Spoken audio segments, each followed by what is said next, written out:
name is Crystal, and I'm from Cranbrook, and this is Lonnie, who's from Vanderhoof, and we're going to talk today about community projects. So, Lonnie, how does a project first get recognition and get started and get going? Well, one that comes to mind, I've been in the club in Vanderhoof, British Columbia for many years, and a certain project comes to mind when thinking about that.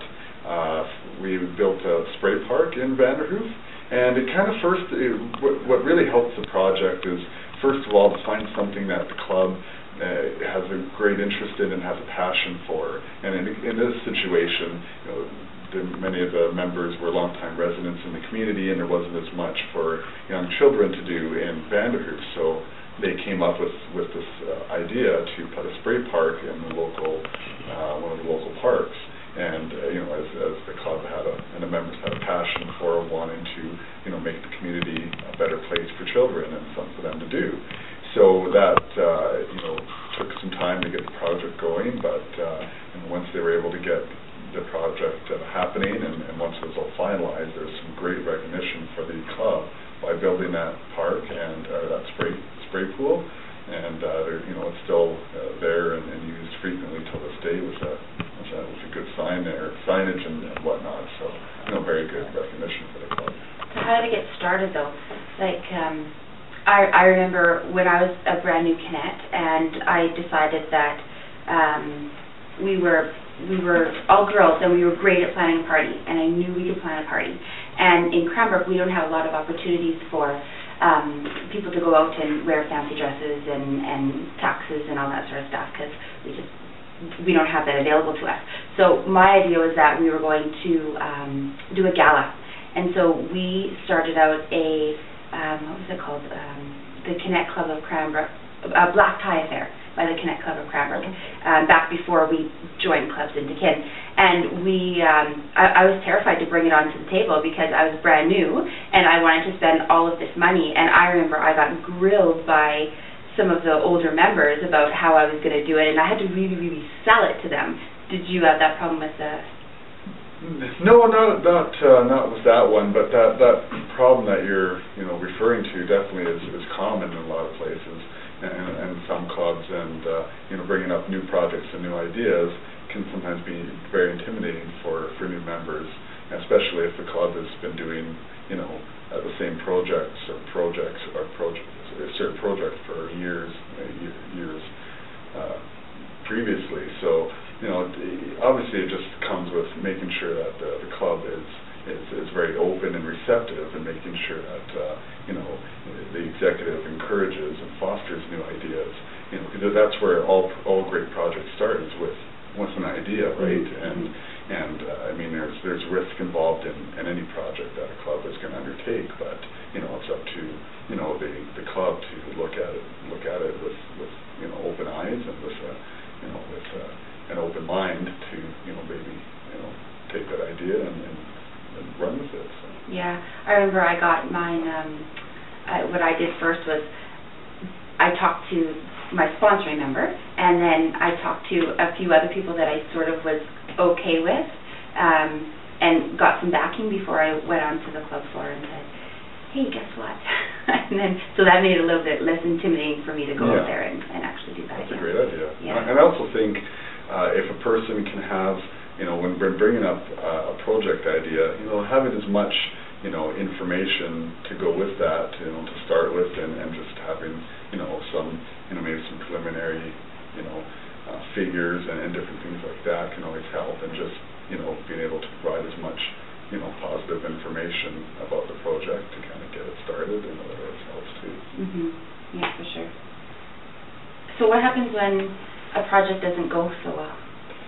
Yeah, that can happen as well, and I mean, if a project doesn't go as planned, or if the club ends up losing some money off of a project, that definitely can make for a difficult situation. It can also it sometimes will impact the club's openness and willingness to take on new projects in the future. So that's where risk management is a huge part of any new project. And budgeting. And budgeting, exactly. Budgeting, make sure that you have the funds to be able to be out just in case, you know. Yeah. We did one snow golf. So one year we did snow golf, and it went off really, really well, and I think it was the first year that we did the project, so I think we made a couple $1,000 or something. And then, so the next year we went to do it, we had no snow, but we had already gone out and we bought trophies, and we bought flags, and we spent a whole bunch of money on it. Yeah. And luckily for us, our club can afford to do that, so I guess maybe when you're planning a project, make sure that you can afford to spend the money before, like, I don't know, I guess be careful. Yeah, definitely. I definitely want to make sure that the club has finances to back that project in the unlikely event, or yeah. May lose money. So. Yeah. Do you guys do projects that have you been involved in that lost money? Not very many, but there definitely has been a few that have broken even, and in some cases cost the club money. Nothing too major, but all those any projects that cost the club money or break even for that matter. There's a lot of time involved, and it can be discouraging for members who are involved to see that. So really, it's just making sure everyone remains positive and just gets. And just because you lose money doesn't mean the project isn't successful, because it's something that you try, and it's something that you go out on a limb, because of course Kin isn't just about making money for everybody, it's about personal growth as well. Yeah. So if you get a new member in there and they've never tried a project before, then it's always a good thing for them. So it's not just because you lose money doesn't mean the project is, like, if you learn from it, it doesn't mean that it's a total failure. Yeah. And maybe a couple of years down the road you'll try it again, you'll tackle it again and say, hey, maybe I need to, maybe if we did this might be a little bit more difficult to convince your club to take a second run at it, but you never know. Sometimes it's not just a money thing. Yeah, definitely. Yeah, I agree. Yeah. So why do you think it's important for a club to have a major project? Do you guys have a major project? Yeah, in Vanderhoof, they have a cystic fibrosis golf tournament that they do every year, as well as they do a calendar project, which is pretty much one of their major projects that they've done for probably a couple decades now. So yeah, we do too. In Cranbrook, we have a big home show. It's the Kinsman Home and Recreation Show, and that's like the show in Cranbrook to do. And there's like a couple in outline areas, but they're really small. Ours is like the big professional show, and we do that quite a bit.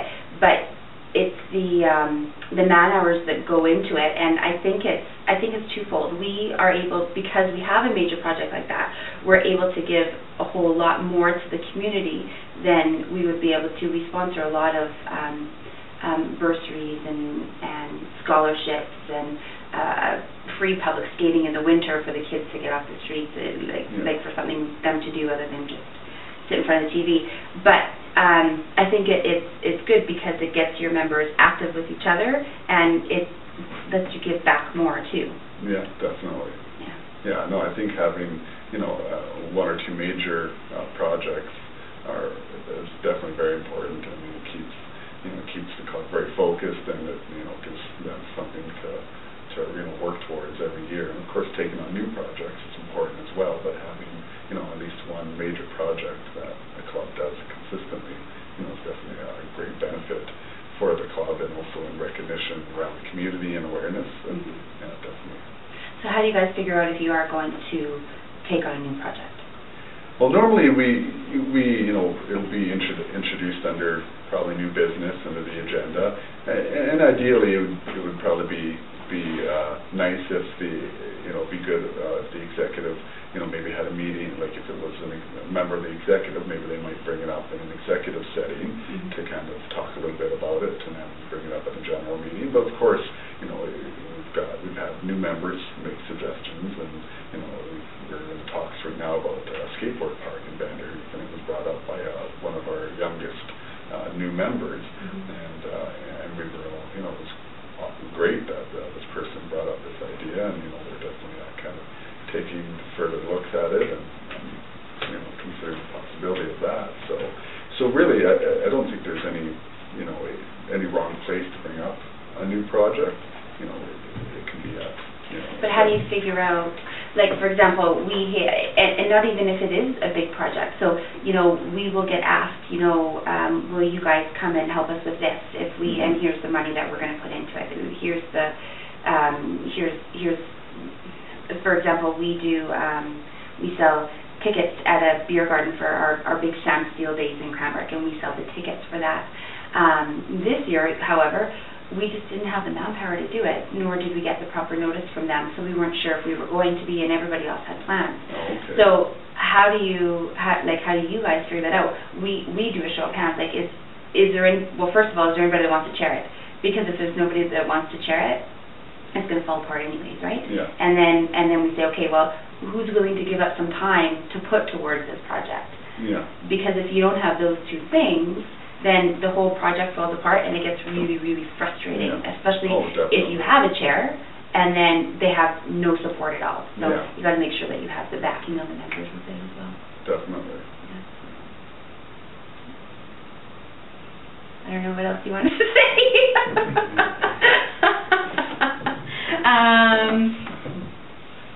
Oh, so how do you get a project chair? What do you guys do? For a project chair? Yeah. Well, with once the project's been introduced into the club, and you know, the club's agreed that they want to continue looking into this project, or have agreed to, you know, to take it on, well, then the next step would be to ask or make a motion for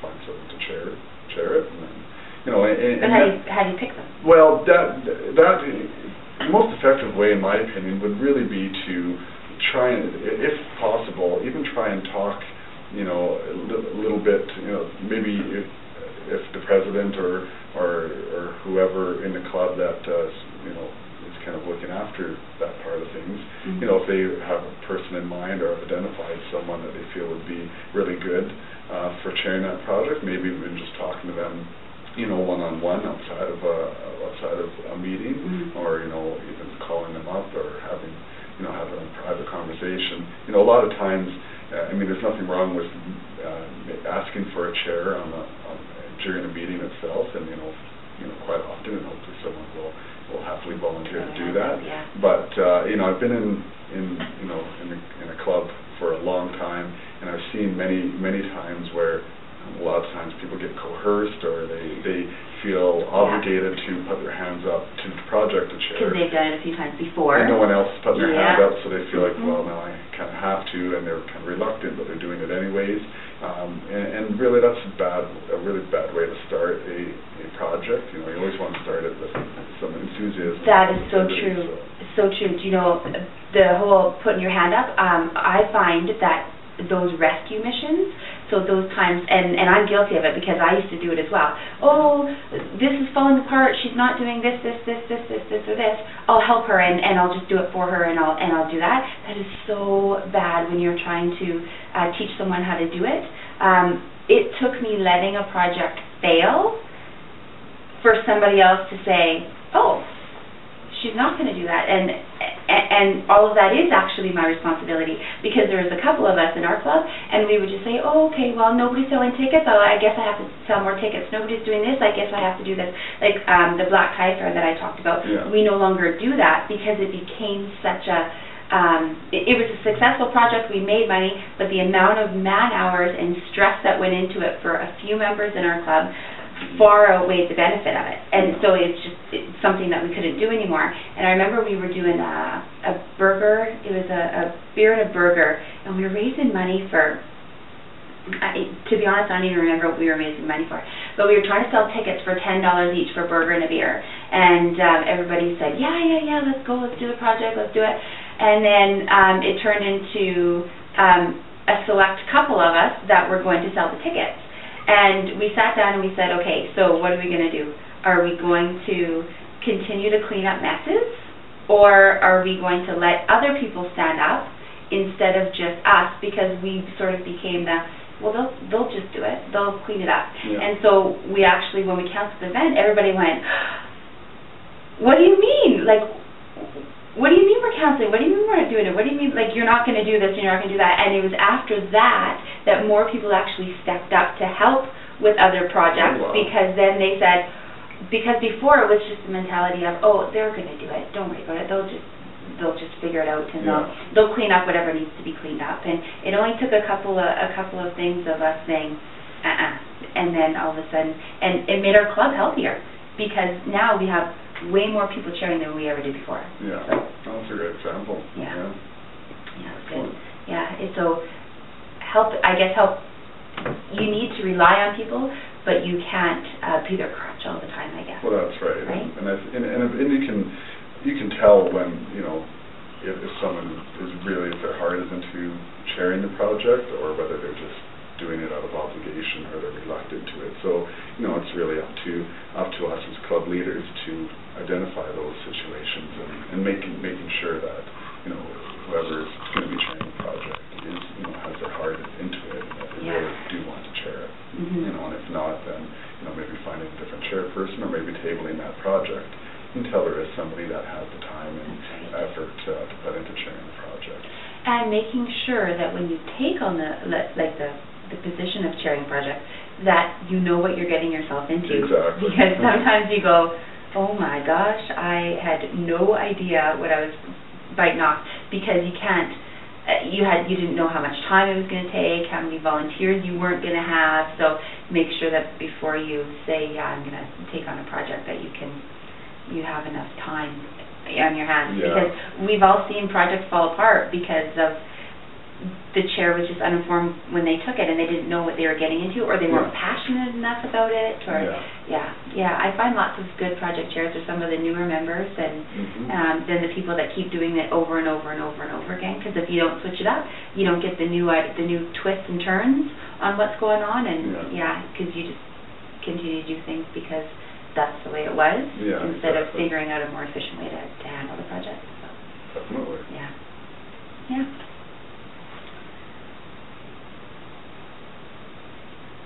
All right, so I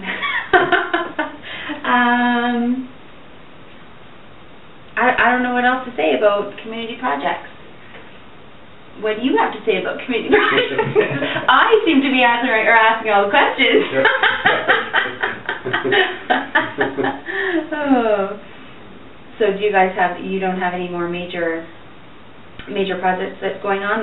So I guess if your club is going to find out about if they wanted to take on another major project, what would have to be there? Like what sort of benefits would you want to see? Like, for example, we would like to do a major project, but the reason that we want to do a major project is because we want to do something specifically for the Kinsman Foundation. Oh, yeah. So are there any motivators that you guys have, or that you've experienced, that would just be, yeah, we'll take on a major project because of that, or do you just sort of take them as the ideas come, or? Probably a little of both, but it definitely helps, going back to having a passion for something, or having a direct need, and that can definitely relate to the Kinsman Foundation. We do a lot of projects that geared towards cystic fibrosis, but a lot of times we kind of put donations or projects towards Kinsman Foundation to the back burner. Mm-hmm. So I think that's something that's very important for us as a club to maybe get a passion for a project for something along those lines. So I think that definitely helps is having, rather than just looking for a project to just make money, but find something that's really going to, is it going to give you some, recognition around the community? Is it going to help you attract new members? And, is it going to be profitable? There's a bunch of different, benefits that can come from a project. So it's making sure all those things are going to be present in the project you're looking at. Yeah, it's funny that you say that, because we tend to, we donate to CF, but to the cystic fibrosis, but we lean more towards the Kinsman Foundation, because we don't have anybody directly in our community at this time through that has CF, so we don't see the direct benefit of it, so we still donate because it's part of the project. But but the community projects, we do some as well that don't even make us any money at all. Like we do one, so what we do is we have we pay for a free public skating, as I mentioned before. Okay. And so the city actually came to us and asked us if we would put together a skate rental thingy. I don't know what to call it. It's like rental by donation. Okay. Lots of people don't donate, but there's lots of people that would go skating, but they don't have a pair of ice skates. Okay. And so we did that project, and that one just sort of sustains itself, and it's pretty low key, but we get lots of community recognition for it, because not only do we do the free public skate, but now you can do skate rentals as well. And that was a Kinsman and Kinnett before we merged, because the Kinsman did the free public skate and the Kinnett did the skate rental thing. So that was sort of a joint project that our clubs in our community did to really further our community exposure. We're actually very good at PR, and I think that's the thing that you can't forget to do, is let people know who you are, because when you're doing your project, you need lots and lots and lots of exposure, and the media in our town is fantastic. We can get on the radio, and we do lots of submissions, or we invite them out to our events, and they take pictures and all that sort of stuff. But they're a really good tool to make your projects more recognizable everywhere. Yeah. There is a time we have this new little it's called Snap Magazine, but it's a new little thing, and they just take pictures of everything that's going on in the community and just flip through it, like kind of like a coffee break or something like that. And there was a time that Anita and I, she's also a member of the Crabber Club, we were in every issue for a year and a half, and people, they know, and you walk into a place and they say, hey, you're that girl from the paper, and then or how do I know you? And you just get to keep on saying Ken and Ken and Ken and Ken, and then they get to know your projects, and then pretty soon people support you just because they know who you are and all of the things that you do in the community. Yeah. So yeah, it's those small little things that go along with the community projects that make a big deal as well. Definitely. Okay, so now we just have to say thank you very much for watching our fun, informative video. I hope you got lots of good information. Have a great day. Thank you.